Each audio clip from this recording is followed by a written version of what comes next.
시시각각 급변하는 서울의 오늘, 시민에게 유용한 생활 정보와 화제의 소식을 알아봅니다. 이슈 10분 체크. 오늘의 뉴스를 확인하겠습니다. 자세한 내용 이슈 10분 체크에서 알아보겠습니다.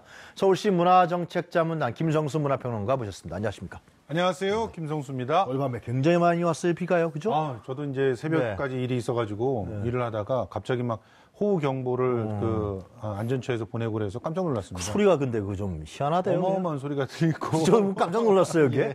평상시에 좀 잘해야 되는 거 아니에요? 맞습니다. 그래서 이게 뭐 문자를 갖다 새벽 3시가 넘어서 이렇게 보내니까. 근데 그 문자 소리도 깜짝 놀랐는데 하여튼 뭐 그 문자 소리 어떻게 개발했는지. 이 정부 조직 개편안이 국회에서 통과되면은 이 소방청하고 분리되죠. 해양청하고 다시 나오는데. 예, 그렇습니다. 그 전까지 열심히 아마 국민안전처에서 하는 것 같습니다. 여담이었습니다. 하여튼. 네. 본격적인 장마철 시작됐죠. 그리고 호우주의보도 발령됐는데요. 먼저 좀 서울이라든가 전국의 침수 현황이라든가 이런 분 좀 어떻습니까?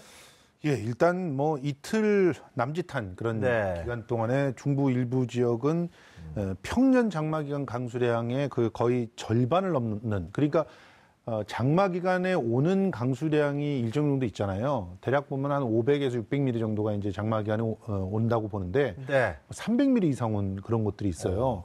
지금 일단 뭐 기상청에 따르면요, 서울 경기 지역의 누적 강수량을 보니까 가평의 이제 산천리 같은 곳은 신천이네요.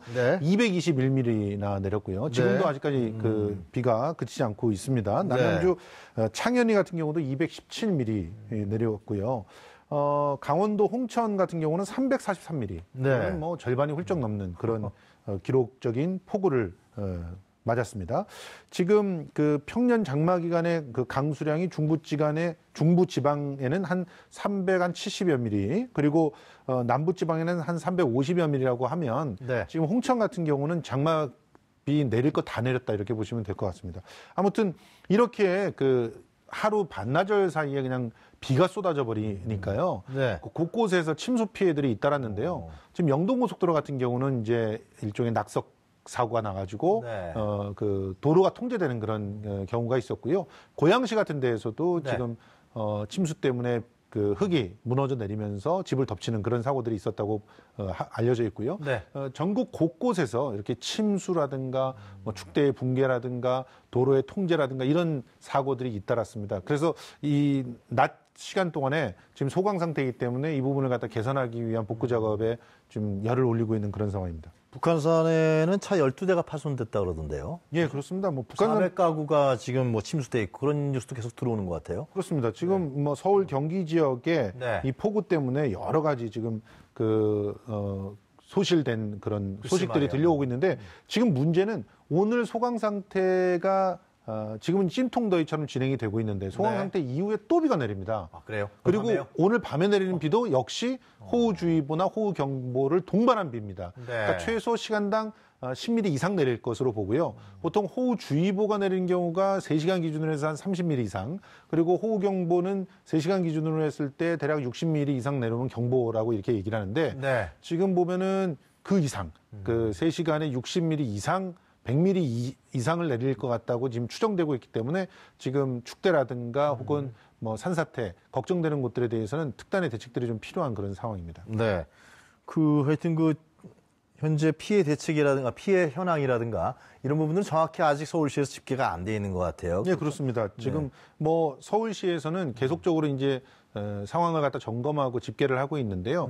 뭐 이런 집계들이 공유되는 게 지금 현재는 뭐 재난안전본부 이런 쪽에서 공유가 되는 것이 아니라 각기 개별적으로 이렇게 집계가 되고 있으니까 일단은 서울시 홈페이지를 갖다 참조를 해보시고 서울시에 직접 문의를 해보시는 것도 좋을 것 같고요. 침수 피해가 있는 곳들 또 이런 비 피해가 있는 곳들은 바로바로 각 구청으로 이렇게 연락을 하셔서 그 피해의 상황들을 갖다 점검받을 수 있도록 해야 나중에 거기에 대한 보상 대책들을 마련할 수가 있습니다.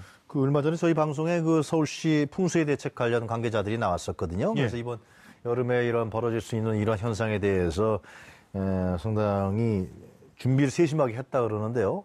그 현황이라든가 대책 부분을 이제 보면은 어느 정도의 준비가 됐었는지 우리가 알 수 있을 것 같습니다. 기본적으로 열심히 준비를 하고 있고요. 지금 뭐 사실은 이 서울에 비가 많이 오면은 비가 직접적으로 내리는 피해도 피해지만 일단 한강이 범람할 수 있는 것들을 잘 관리를 하는 것들이 중요하거든요. 네. 지금도 보면은 한강의 상류 측에 비가 굉장히 많이 왔기 때문에 이 비들이 이전까지는 물이 없어갖고 소양호가 막 말라있고 이랬잖아요. 그런데 그 비들을 갖다 가득 채우면서 이제 하류로 내려올 때 극심한 피해가 생길 수가 있기 때문에 이런 부분을 이제 수자원공사 등등과 연계를 하면서 잘 정리를 하고 있고 또 지금 현재 보면 각 지자체에서 이런 침수 피해에 대한 매뉴얼들을 갖다 마련해 놓고 대응을 하고 있는데요.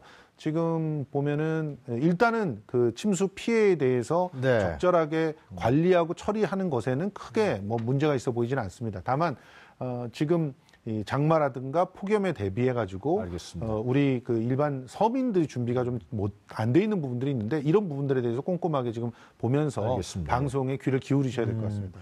자, 이 자동차 관리에 대한 부분도 실제로 장마나 폭염에 대비해서 철저한 준비 관리가 필요하죠. 그렇습니다. 사실 그 지금은 자동차가 없이는 살 수가 없잖아요. 그런데 이렇게 그 여름에 아주 고온이 내리쬐는 그런 상황이라든가 그리고 폭우가 쏟아지는 상황에서는 자동차들은 아주 극심한 타격을 입을 수가 있습니다. 말이에요. 예. 특히 이 세균이 뭐 번식을 한다든가 또 타이어가 제대로 관리가 안 된 상태에서 빗길에 미끄러진다든가 이런 형태들은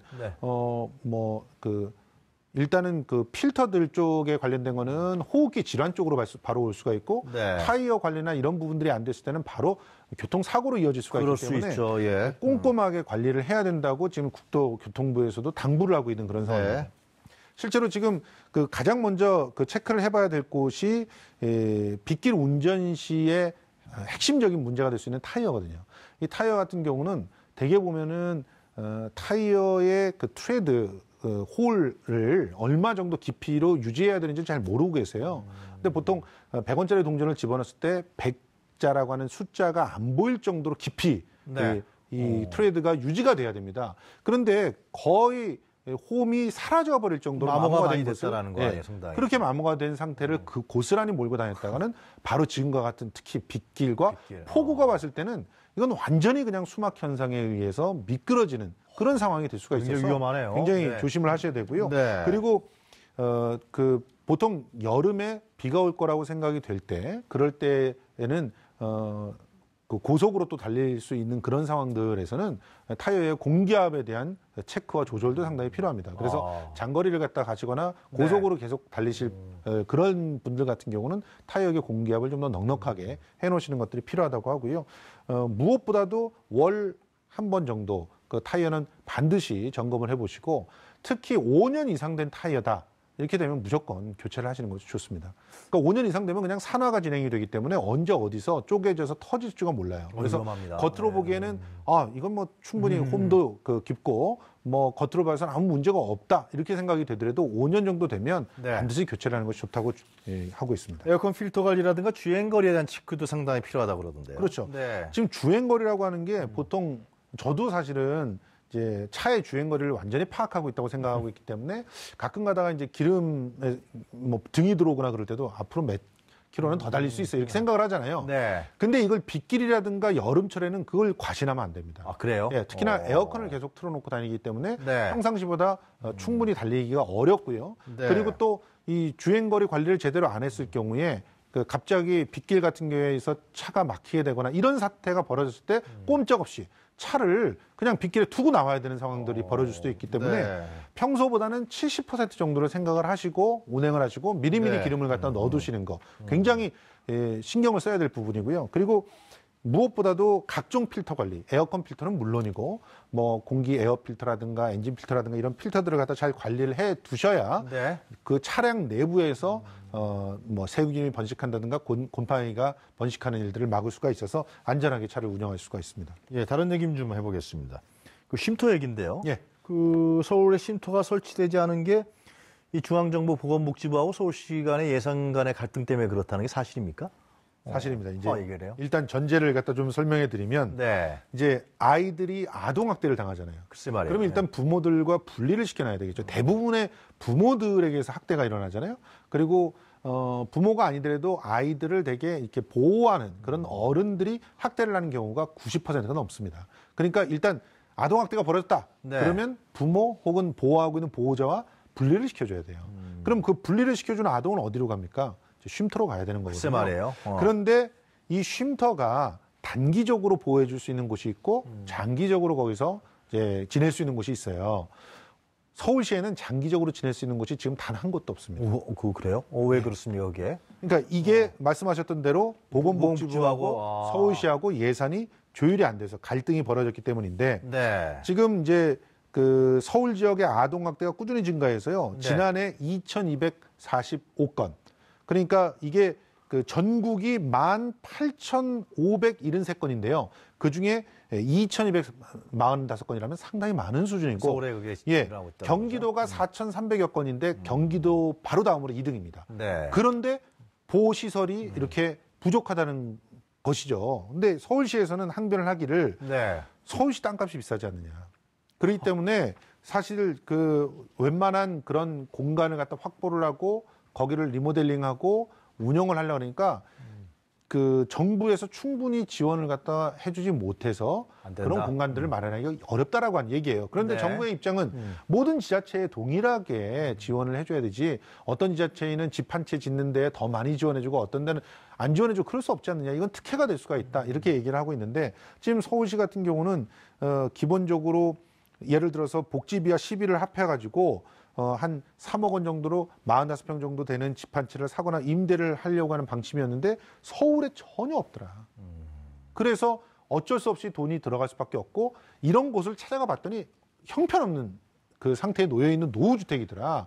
그래서 거기를 리모델링 하러 시간이 걸리고 돈이 든다. 이런 얘기를 하는 거고요. 어떻게 해야 됩니까? 그래서 실제로 지금 그 서울시에서는 이미 이제 좀 구입한 주택이 있어요. 그리고 빌라 2곳을 쉼터로 리모델링을 하기 위해서 기업으로부터 후원을 받았습니다. 네. 그래서 그 기업으로 지원을 받은 걸로 리모델링을 하고 있는 중이고 이것이 이제 올해 하반기 정도에 이제 개소를 할 수가 있을 예정인데. 나아질 것 같아요. 예, 그런데 그렇다고 해도 절대 부족입니다. 예, 그 사실은 지금 그 한 시설당 아이가 대개 한 7명 정도 머무르게끔 이렇게 배려를 하고 있는데 네.